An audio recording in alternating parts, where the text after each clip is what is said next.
As you're building the thing that God has called you to build, it is so easy to fall into this thought trap of if only I had help.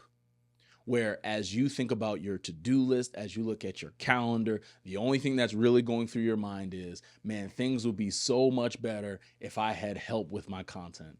Things would be so much better if I had somebody who, as an executive assistant. Things would be so much better if I had help on Sundays. Things would be so much better if only I had help.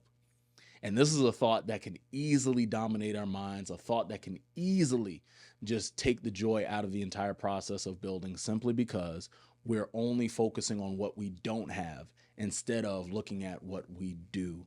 And one of the things that this creates, if we focus too much on the thought of if only I had help from other people, if we focus too much on that, it creates this weight of loneliness where you start to question the call. You start to question yourself. You start to question your ability. You start to question if it's even worth it, all because you're consistently thinking about if only I had help from such and such. If only I had more people, I could do this. Things would be so much better if I had help in this area. And that weight of loneliness is not a weight that you've been designed to bear. It's not. You are not designed to bear this weight of loneliness because you are consistently thinking about what you don't have. And here's the simple truth. Your desire for help can become a distraction from real progress. Because if the only thing you think about on a day-to-day basis is how you're not where you could be because you don't have the help in people, then you end up distracted. It takes your joy out of your building. It takes the productivity out of the time that you're working. So my desire in this conversation is to shift you and empower you to understand that you've got to be able to manage the tension of if only I had help with there's always something I can do now. And that's a tension to be managed, not a problem to solve.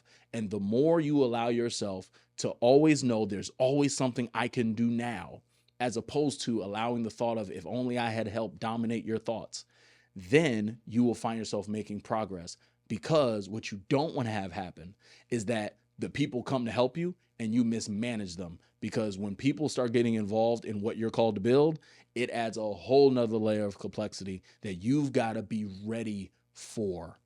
And so I'm going to equip you with 3 easy things that are going to help you understand what you need to do before you have a team. And so in order for you to understand and take these 3 things and run with them, I need you to first understand that you are not alone as you build. Like that lie that you're alone as you are building because you don't have the help, you don't have a team. I'm here to tell you it's not true. Here's why. God gave you the call. And if God gave you the call, that means that he will send the resources. And God is always going to send the right people at the right time. But before he sends the people, he has to prepare you first.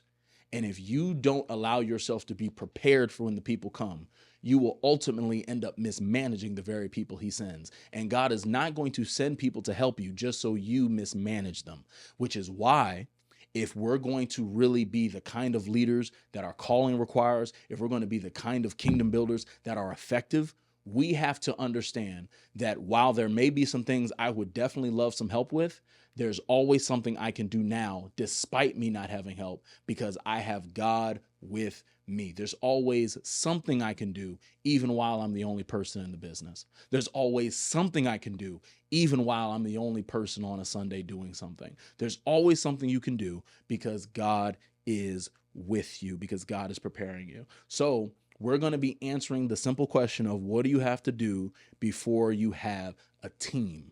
How does your heart and your mind need to be positioned and prepared so that when the team comes, you're in a position to properly handle it? So, number 1, the first thing that you have to do is you have to commit to your calling. You have to commit to your calling because you have to commit not just in words, it'll show in your actions. Because when you think about having a team, you cannot have a team commit to something that you yourself are not fully committed to. Like you have to truly believe in what you are building, which is why you have to take a real look in the mirror and think about, am I committed to this thing that I've been called to? Like that is a personal decision. Like outside of God calling you to do it, you have to be all in, 10 toes. If help never comes, I'll do this by myself. If nobody ever helps me, I'll do this by myself. If nobody ever supports me, I'll do this by myself. Not out of a place of arrogance or anger or stubbornness, but from a place of deep commitment to the call. Because when you are committed to the call, that is a true act of faith. And it starts with your character and your competence. Hear me. When you start committing yourself to the call, you are basically saying, I'm allowing my character and my competence to be developed so that way, when the people come, whether it's teammates or if it's clients, when they come, I'm ready to handle them. Because as a kingdom builder, you may not know this, so let me break it down. You need character and you need competence. Like most people will say, well, you need character and competence will take care of itself. Well, I say you need both, because character gets you in the room and character keeps you in the room. But competence makes you useful in the room, because you and I know plenty of people who are amazing individuals. But when it comes down to actually getting something done, because there may not be a necessary level of competence, there's not much you can really ask of them. Not because they don't have character, but because the competence isn't there. So we have to be the kind of people that recognize, hey, my character and my competence have to be in the right place, so that way I'm preparing myself to have a team. That's what it looks like to practically commit to your calling. There's always something you can do. There's always a way in which you can develop your character. There's always a way in which you can develop your competence in some way, shape, or form. But it's up to you to make the decision to focus on that area and not focus on what you don't have. Because if you focus too much on what you don't have, that's all you're going to see, and it's going to rob you of your joy while you build. The second thing that you're going to need to do for you to prepare before you have a team is you need to learn the details. You need to learn the details. Why? When you start hiring people, oh my goodness, whether it's hiring people or asking people to help you out, you have to have the competence to even know what you're asking of them.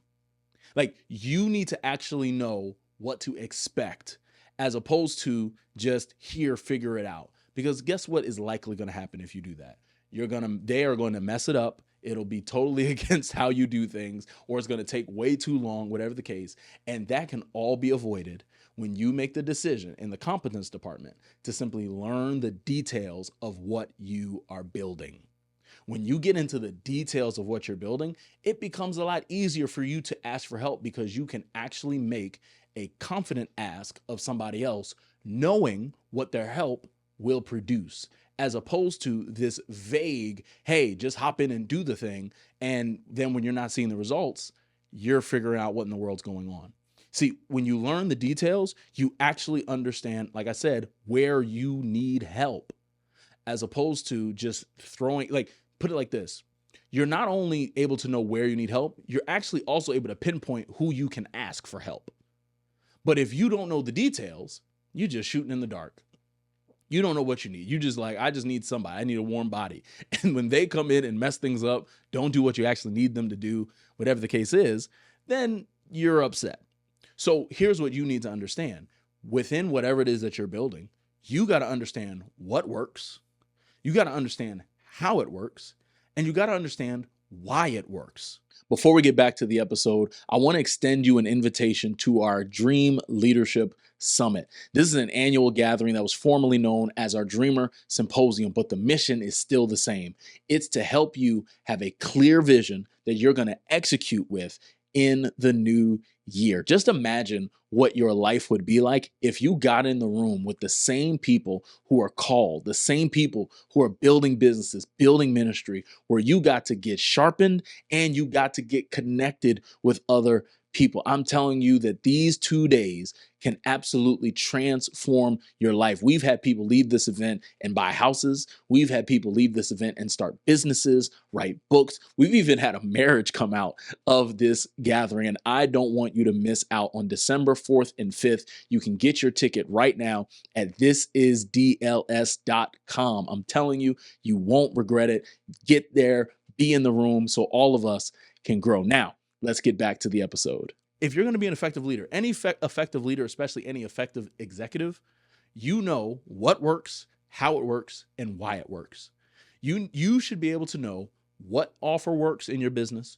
You should know how the offer works in your business, and you should know why the offer works in your business. Like, let me give you an easy example of this for all my business leaders. When you know what works, that means, okay, I know that a conference works for this offer, right? You want to know how it works. Well, this is how the conference is laid out. We have speakers, then we have breakouts, then we have certain networking opportunities and things like that. We know how it works, the nuts and bolts that are needed, the parts that are necessary to make this thing work. This offer works, right?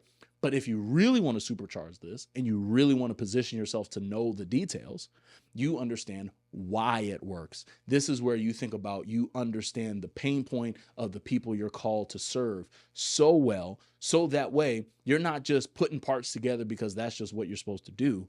You know why it needs to be a workshop. You know why it needs to be a masterclass and not a training traditional workshop. Like, you got to know what works, you got to know how it works, and you need to know why it works. That is a practical framework for you to start understanding the details of whatever it is that you're building. And it's up to you to find these things. And you're able to find those things by doing the work yourself. And when you truly understand, whether it's in business, whether it's in ministry, whatever it is, what works, how it works, and why it works, now you can delegate with a level of confidence because you understand the details. Easy example for myself. I've been doing this podcast by myself for quite some time now. So I've not only filmed it, as you see, I edit it, I create thumbnail, I create clips, I do all the things, the copy, all of it. And the reason why, at one point I was in this space of, man, if only I had help with doing this, because it's a lot of work. Well, when I decided to say, man, let me allow doing this podcast, doing this show and all the things, doing all this content, let me have it work on me. My character developed, my competence developed. Now, when I ask someone to edit for me, I know exactly how long it should take them. When I ask someone to do anything for me in the realm of this podcast, I actually can have a confidence in knowing, hey, this should only take 3 days. Why are you quoting me saying it's going to take 3 weeks? Because I've done all of it myself, simply because I got into the details of understanding what works, how it works, and why it works. So just as a quick recap, number one, what you need to do before you have a team, you need to commit to your calling. The second thing you need to do is learn the details. And the third and final thing is that you have to build your culture. Now, this is so interesting because I was thinking about this maybe like a year or two ago about how culture is a word we use when you have a large number of people who have a shared set of values, right? But what happens when it's not so much a large group of people and it's just one person? We call that a personal brand. So really, the transition from personal brand to culture is literally the number of people. But you as the builder, you as the founder, you as the leader, you determine what you need your culture to be. And it's up to you to truly define your culture, not just in fluffy words of excellence and greatness and honesty and all that. You have to figure out, hey, what do I stand for? Because when you can determine before the people come what you stand for, it becomes a lot easier to identify who you need. Because, hear me, you will have to resist the urge to just accept help from anybody. Like, you can be in it by yourself for so long that as soon as somebody says, I'll help you, your first thought is absolutely great, relief. And what ends up happening, if you don't build your culture, if you don't establish who you are, what you are building, the culture of which in that you're building, they can end up coming in and making a bigger mess than originally, all because you did not build your culture. And so just because they're willing to help you doesn't mean they're the right fit. Just because they have the ability to help you doesn't mean they're right for you. So you have to make sure you have clear values that help you make sure that you're not only getting the right kind of help, but you're also bringing in the right kind of person for that help. So I want you to think about this for a second.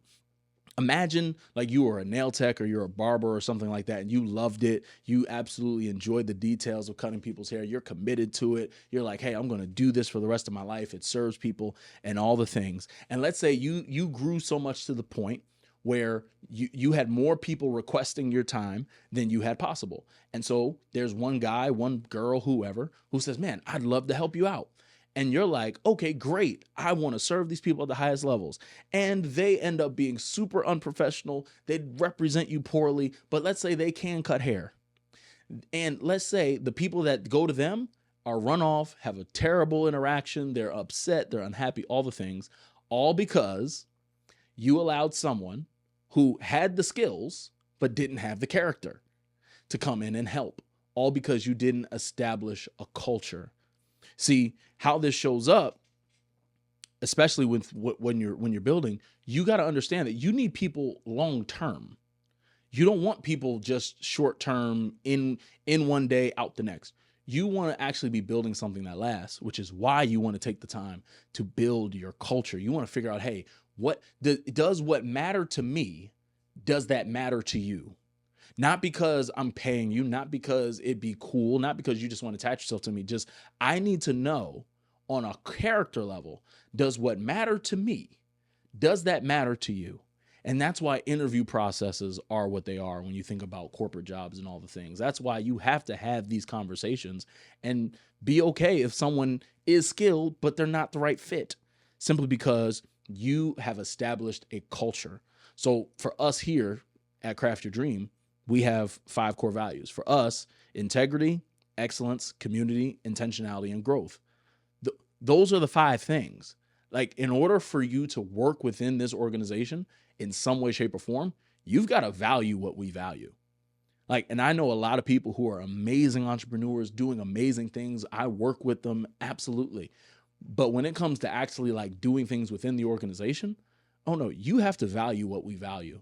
Not because we ask you to, but because it's actually a part of either who you're called to be, or you just simply value it. Like, you have to value what we value, so that way we can steward you well. Because what we can have happen is we bring in someone with high competence but low character, and they mess up everything that we've been building so far. So when we think about actually building a culture, I've got to consider character and competence, never trading one for the other. Because you can have someone with high character but low competence. That's where you get mixy on the details, and details get lost and things end up not getting done. But I also am not going to take someone who's high competence and low character to where, man, you do an amazing job, but why are you treating people so badly? Man, you do an amazing job, but why is there always conflict with you in it? Like, you want to make sure, because you're committed to the call, and as you commit to the call and you are preparing for a team, that you have character and competence in mind. And keep in mind that all of this is through the leadership, is through a self-leadership lens, that you're not thinking about, oh, I'll just wait and establish core values and all that when I'm making enough money and all that stuff. No, do it now. Do it now, so that way you are properly prepared for God to send the people. That way, the people that God sends, the people that you have conversations with, you are looking at them through a wise lens of leadership, so that way you can properly accept help and trust that they will do what you need them to do, because they have high character and they have high competence. So let's just do a quick recap, just so I pray that this was valuable to you. So number 1, what do you do before you have a team? You commit to your calling. You have to truly say, this is going to go with me. I'm committed to this call, whether I do it by myself, whether I have 1 million employees, I'm committed no matter what. Number 2, you have to learn the details. You have to get into the details and understand what works, how it works, and why it works. And then number 3, you have to build your culture. You have to establish who you are trying to be, determine and define those core values, so that that becomes the lens in which you evaluate the help God sends. So that way you're getting people with high character and you're getting people with high competence. And it all starts with how you lead yourself. And so I pray that this episode was valuable to you. And I have one simple ask of you. If this episode is valuable to you, give it a like, as well as share it with one other person.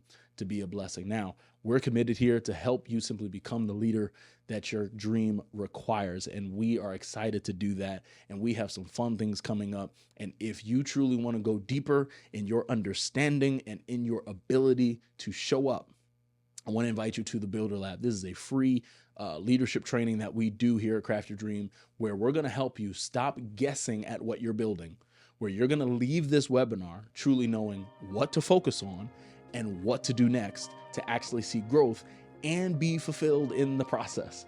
So I invite you to do that. You can sign up now in the description link below. But I appreciate you. Always remember that your dream is possible as long as you're willing to grow for it.